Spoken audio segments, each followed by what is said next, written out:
national. Here is Peter Mansbridge. Good evening. When George Bush announced his mammoth rescue plan for the U.S. economy, he made it clear there was no time to wait. But today, that's just what Washington is doing, putting the whole deal on hold.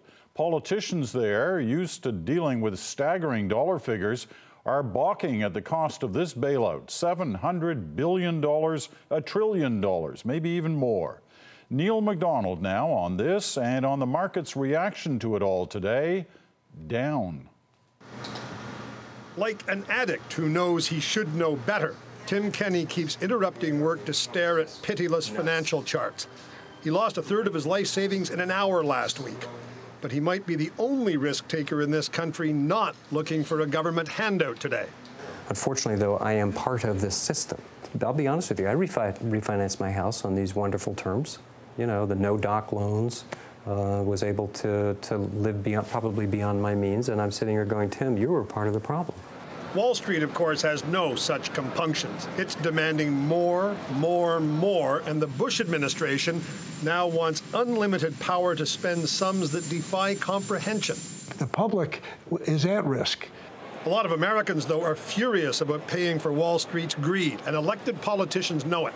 So there are some legitimate concerns that we've got to talk about here, or there'll be a riot in this country. Members of Congress appeared ready to write any size check last week.